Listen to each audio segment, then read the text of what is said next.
Famous people who passed away in 1742. Before we proceed, please subscribe to our channel to support us. Samuel Shute. He was born in January 1662 and he died in April 1742. His age was 80 at the time of his death, and the reason for his death was undisclosed. Shute served as the colonial governor of Massachusetts and New Hampshire, navigating conflicts between the Crown and colonists. After serving in the 9 Years' War and the War of Spanish Succession, he was appointed by the King George I as governor of Massachusetts and New Hampshire in 1716.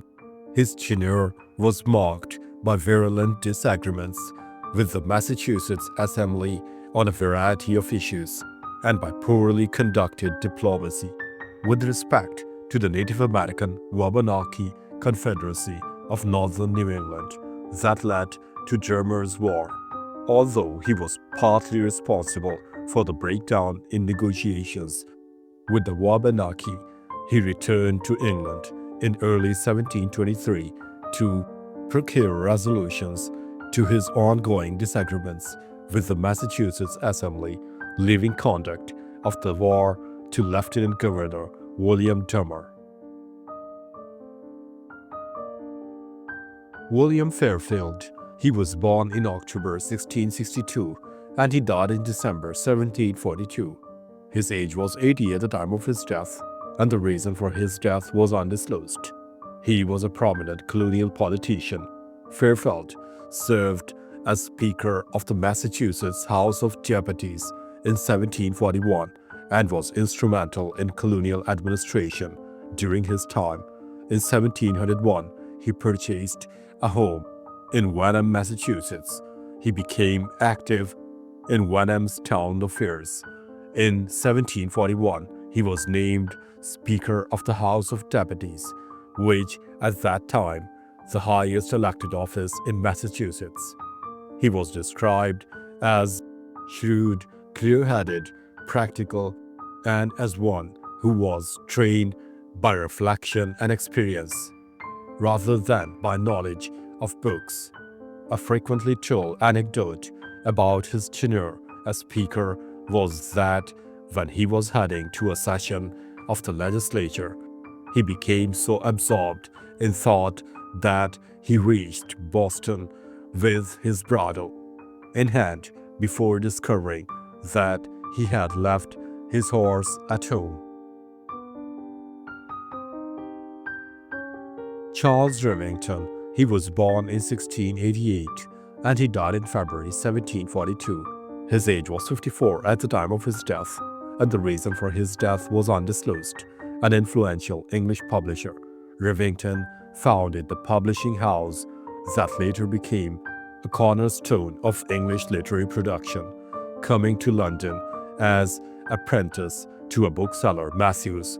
He took over in 1711 the publishing business of Richard Chiswell, and at the sign of the Bible and the Crown in Paternoster Row, he carried on a business almost entirely connected with the theological and educational literature. He published one of George Whitefield's earliest works, The Nature and Necessity of a New Birth in Christ, in 1737, and brought out an edition of The Imitation of Christ. George Whitefield at that time was acknowledged as a leader of Methodism, and he was preaching to thousands. He recounts how he was approached by Charles Rivington and had to be persuaded that this was the correct course.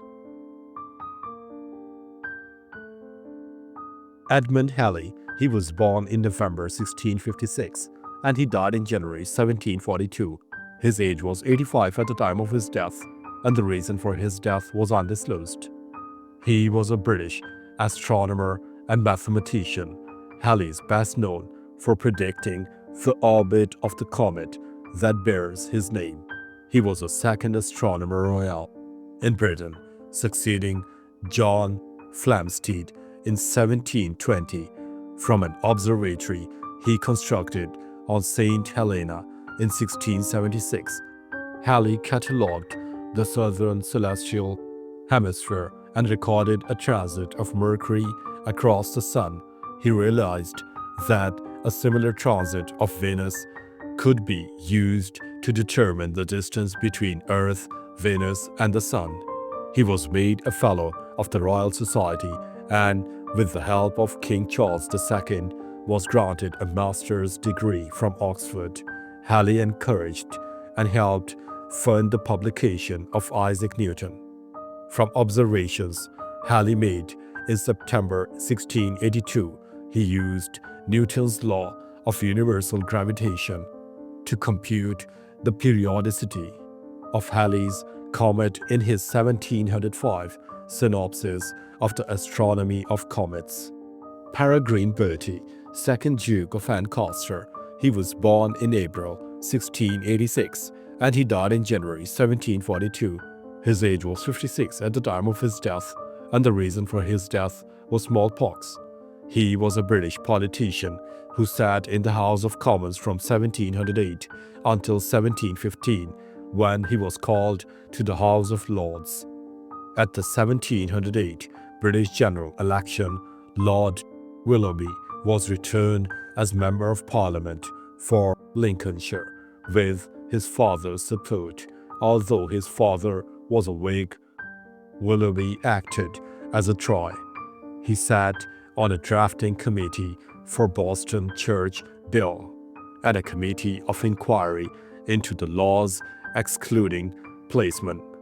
He acted against the Whigs in an electoral dispute, although nominated to the committee examining the arguments of the trial of Dr. Sacheverell. He voted against the impeachment in 1710.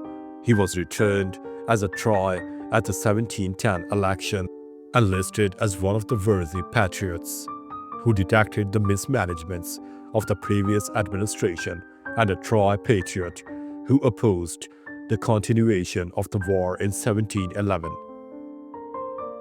John Willoughby, he was born in December 1670 and he died in June 1742. His age was 71 at the time of his death, and the reason for his death was undisclosed. He was a British politician who sat in the English and British House of Commons from 1695 to 1721. He was an independent mind and did not stick regularly to the main parties. He was Chancellor of the Exchequer at the time of the South Sea Bubble, and his involvement in the company led to his resignation and disgrace. The South Sea Company had been built on high expectations, which it could never fulfill, and collapsed in August 1720. An investigation by Parliament found that Willoughby had been given £20,000 for company stock in exchange for his promotion of the scheme. He resigned the Exchequer in January 1721 and in March was found guilty by the Commons of the most notorious, dangerous, and infamous corruption. He was expelled from the House and removed from Privy Council and imprisoned in the Tower of London. Robert Petra, 8th Baron Petra. He was born in June 1713 and he died in July 1742. His age was 29 at the time of his death, and the reason for his death was smallpox. He was a horticulturist and a British peer. Petra was responsible in the late 1730s for the layout of the gardens at Workshop Manor in Nottinghamshire. He was also responsible for the first extensive planting of the North American trees in Great Britain. He was elected a Fellow of the Royal Society. A Caribbean genius of the Verbena family was named for him. He developed an interest in botany and horticulture as a child, and by his teenage years was friends with some of the most eminent botanists and horticulturists and landscapers of the day, including Philip Miller, keeper of the Chelsea Physic Garden, Philip Southcote, a leading pioneer of landscape design, and Peter Collinson, The Quaker, haberdasher, turned horticulturist who was to remain a lifelong friend and colleague. Thanks for watching the video. Please don't forget to subscribe to our channel. Have a nice day.